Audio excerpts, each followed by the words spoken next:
So dito sa may net ay ito na lang po yung natitira dito, no. So kung bibilangin natin, hindi naman natin gaano siya kadami yung ating mga manok dito sa may net banda.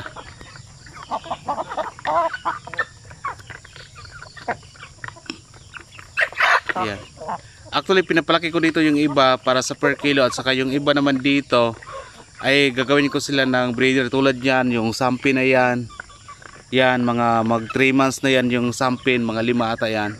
So magdagdag tayo ng sampin since kulang yung ating mga breeder. Ito ano to? Ayan, basilan. Meron tayong mga basilan din dyan, mga 5 din. So at least per batch meron tayong siniseparate para gawin nating breeder, kasi yung iba na may edad ay papalitan na din po natin. Okay, so mga ilan na lang kaya to, mga nasa mga 40, 45. Ganoon na lang po kadami yung ating mga manok dito sa net. So yung iba mga sisiw pero wala na, nabenta ko na. So ito na lang sila yung natitira dito sa net actually. So every time pag hindi ako busy, tuwing gabi ay chine-check ko sila. Kung sino yung may mga sipon ay sinisiparate ko para hindi na mahawa-hawa yung iba pang mga manok. Siguro, hindi siguro walang bumibili sa ating mga manok pat simula sisiw hanggang sa paglaki nila, yung manok na hindi mabenta. Siguro ang dami siguro nila nito, di ba? Mostly sa nakikita niyo sa atin, mga sisiw talaga yung binibenta ko kasi nga hindi pa gaano kalaki yung ating gastos. At saka mas madali ang pera, di ba? Instead, kung i-per kilo kasi natin, maghintay tayo ng 3 months, dito kahit 1 month, o kaya yung week old pa lang, ay pwede na ako magkapira dito. Yan. Yung pinapalaki ko na per kilo, ito yung hindi maganda or ideal para sa breeding ng ating mga buyer. Kaya makonsider siya as reject at binibinta ko naman siya ng 250 per kilo. Kasi minsan mayroong pumupunta dito. Pero kung napansin nyo sa ating channel, almost mga anong tawag yan, mga sisiw talaga yung binibenta. Nagsimula rin ako magbenta ngayon ng mga week old, 2 weeks old ganun. Wala pang 1 month, so mas madali ang pera.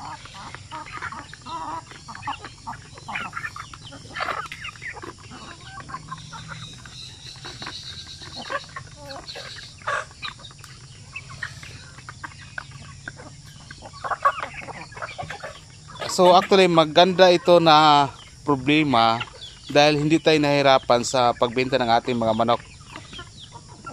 Kahit hindi na ako mag-post sa mga online, yan, meron tayong mga suki na dito. May nakikilala po sa atin, di ba?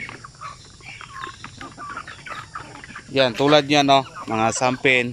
Pag once mag-ano na sila, mag-edad na sila ng 6 months, kukunin ko sila para i-prepare para sa breeding sila. Kasi every 7 months magsimula mangitlog yung ating mga sampin. Kasi yun dapat yung aking paramihin dito, yung ating sampin native chicken. Ayan.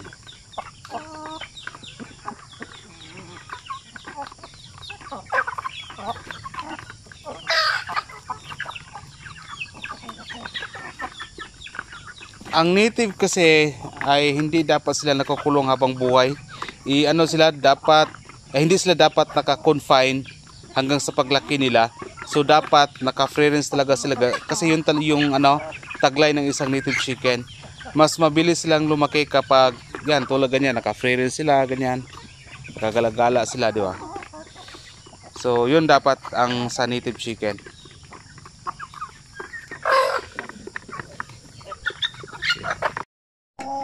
So ito, mga shamo natin. So palagi naman siguro natin itong nakikita sa video, no, yung ating mga shamo yan, no. Mga 7 yung nandito. Medyo sa kanila tatalunin sila ng ating sampin na malakas mangitlog. Itong shamo pag kulikta araw-araw halos ilan lang, di ba? Pero sa timbangan hindi mo ito malugi kasi 2 months. kaya na mag 1 kilo nito. Yun lang nga, mahina lang siya mga itlog. Siguro hindi siguro din lahat ng Shamo ganyan, pero yung ito sa akin na Shamo, yung isa lang ata malakas, ito isa. Yan. Yan pa isa. So yan ang ating mga Shamo.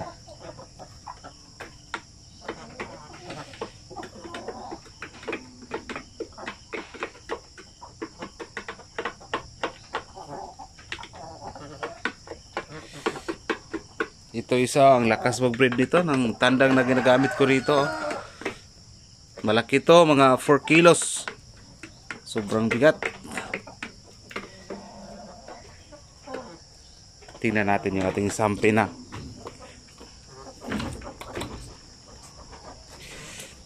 Ang sampin, actually nakita nyo naman to sa mga previous na mga videos. Okay. Pero pakita ko pa rin para sa iba na hindi pa nakakakita. So yan po ang ating sampin. Kita nyo yung ating roster ng sampin. Para lang siyang basilan, di ba? Yung pati yung mga yan, para mga basilan.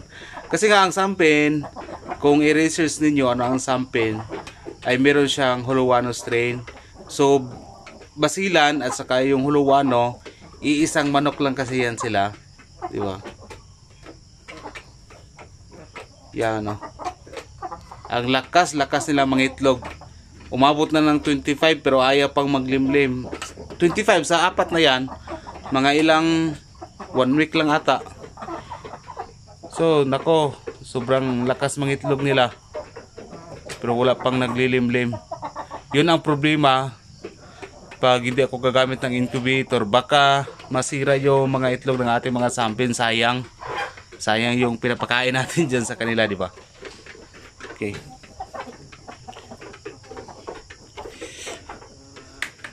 Dito ipakita ko sa inyo yung naglilimlim dito Marami ring itlog. Yan Ang dami niyang itlog. Sampin. Magaling maglimlim ang sampin. Maraming itlog. Maganda ang sampin, wala akong masabi. Compare sa basilan at saka sa aking mga Shamo dito.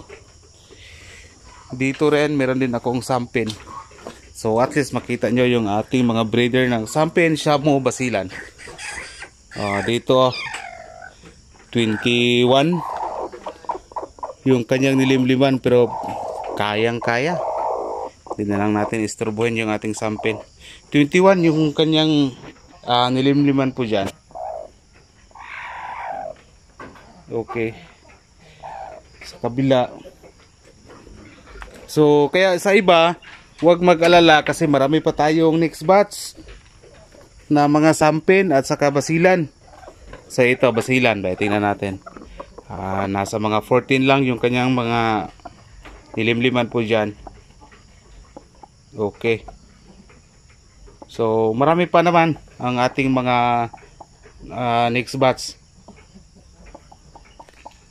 Yan basilan. Dito naman tayo sa likod.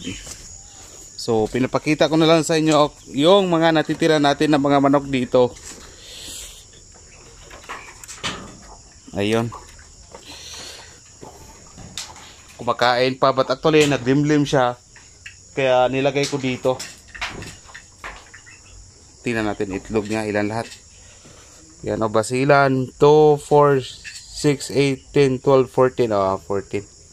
So ang ginagawa ko kasi kapag mayroong nangingitlog na, sinisiparate ko dito sa ating breeding pen para hindi na mag-isturbo siya yung naglilimlim.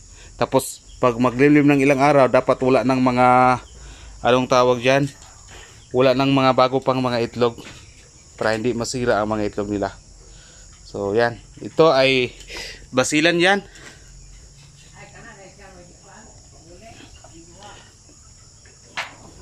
Tingnan natin sa kabila. So marami pa, malapit na itong magpisa yung iba dito.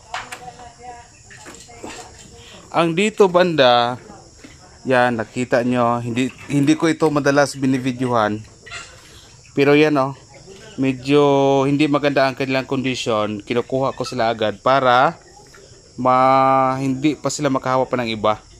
Yan, no? So sinisiparate ko yun sila at ginagamot po natin sila. So far yung 4 lang yan ang may problema sa aking manok ngayon.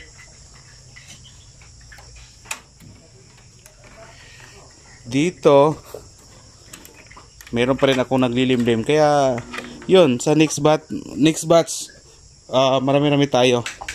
Yan, maraming itlog din po yung ating basilan, nasa mga 16 to 4 6 8 10 12 14 16 ayan, yan naglimlim kasi yan. So sinisiparate ko na lang dyan. Katundo ha boy, nahatagan na to, di ba? Okay. So dyan sa kabila bakante, walang laman, so naghintay tayo kung sino yung maglimlim, dyan natin ilalagay. Okay, yan yung basila, no? Maganda rin, di ba? So actually ngayon nasa mga 20 plus yung ating mga breeder dito. Yung iba nandoon sa net, pinakawalan ko. Yan, basta nasa mga 20 plus, 27 lahat yung ating mga inahin dito. Halo-halo na, basilan, shamo, at saka yung sampi natin. Okay, doon sa mga sisiyo natin, ayan, kasi kahapon may nagtatanong, gusto niya makita yung shamo na sisiyo na available natin.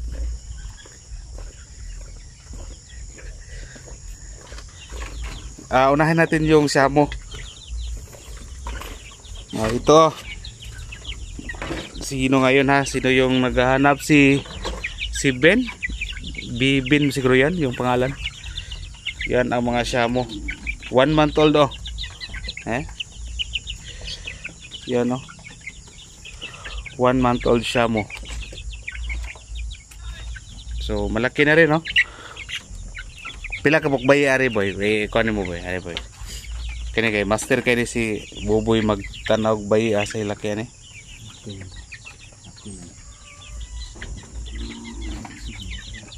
Tulo ra may laki. Tuloy laki. Pila man itanan ri pulo? Kuan man sila. Walo kay kuan. Walo din, 3 ka laki, 5 ka bayi. So 3 ka laki, 5 ka bayi. Iyan, mga shamo. Yung parents doon kanina binidyohan ko na sila. Yun na yun sila. Yan, shamo. 1 month old pa lang to, ha. Pero malaki na. 2 months. Mag 1 kilo na yung shamo. Dito yung ating mga cute na basilan. Yan, ito yung pinaka-paborito ko rito. Mga basilan, mga bagong wala ito.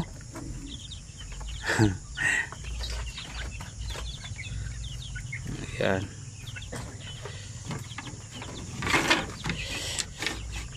Sampin. Ayan, pero not available to. Mag 2 months na to. So malaki na rin,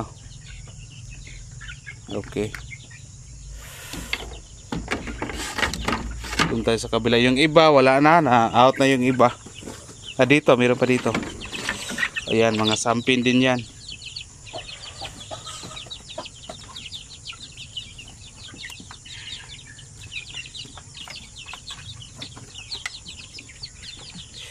Tapos ito basilan. Available. Available tong mga basilan na ito. 2. Nakita niyo naman siguro sa last video ito. Pero kita niyo yung ating basilan. So kung sinong gusto diyan, 250 lang yan. Okay. Dito sa kabila, another basilan. 10. Mga disold pa lang ito ng mga basilan, Yan, mga disold basilan. Maganda sana ba kung rice hull ilalagay dyan. So far yan lang po yung ating mga manok ngayon. Lahat pinapakita ko na sa inyo. Yan lang po yung natitira natin. Kaunti na lang kasi maraming order, maraming bumibili sa atin. Marami pang nag-contact. Okay, so that's all and thank you.